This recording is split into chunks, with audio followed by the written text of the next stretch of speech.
All right, folks, let's bring in our guest joining us this hour, national trial attorney Michael Jaffer and federal trial attorney Alexis Rosenberg. Great to see you both. Thank you so much for joining me on the program today. Alexis, I'll start with you. What did you think of today's testimony, specifically the friend, talking about what was going on and the loving nature of the relationship between Karen Reed and John O'Keefe? And you could basically see it from the videos that there seemed to be some, I don't know, some affection going back and forth.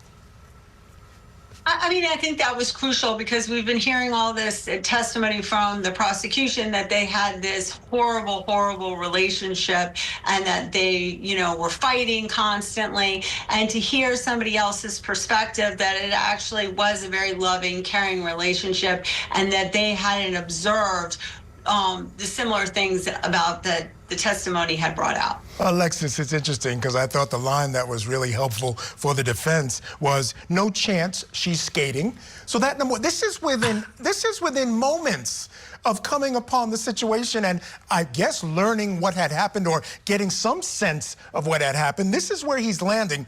And I think he gives, if you don't call him, he gives the defense two things. Number one, you can dump all kinds of nefarious behavior on him because of that statement. And also, you can claim that he never investigated the house because of that reason. Later on, you find out there's a text that says, look, the home belonged to a Boston police officer, so you know that's not a problem, etc. So I think those two things work really in the favor of the defense. I don't think they need to call him at this point.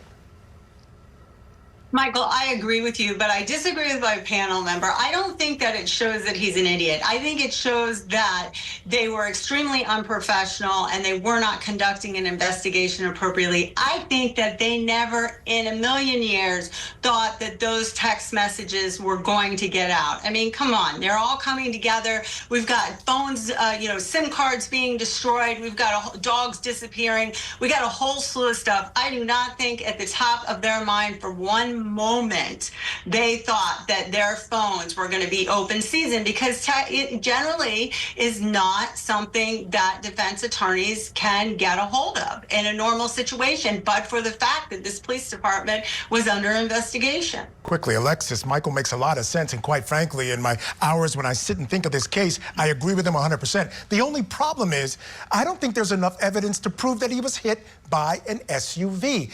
If they had any inkling of evidence that could really lead in that direction, if the ME had determined that this was as a result of blunt force from a vehicle in some way, I think they'd have a slam dunk. But without that, that's the problem of the case. There's a lot of problems with this case, and that's one of the reasons we have a retrial.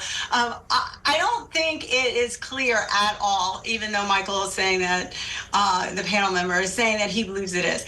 I think that there are a lot of questions, and they haven't really proven much of anything. They're speculating that these different things happen. It just doesn't make sense. And the video footage, and jurors love videos, the video footage does not support what the prosecution is trying to say. Berg's still with us. Alexis, I'm going to go back to you, because when you look at it here and you hear his testimony, 4:17 is when he clears the car and it's on its way, doesn't arrive back till 5:31. Now we open up the period where there might have been an opportunity to maybe crack it a little bit and put some of those pieces back at the scene.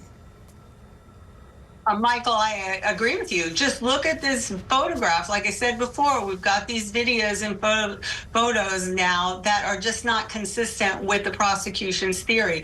This light looks entirely different, and now we have somebody testifying that they, in fact, said it looked entirely different. I think it's problematic for the prosecution.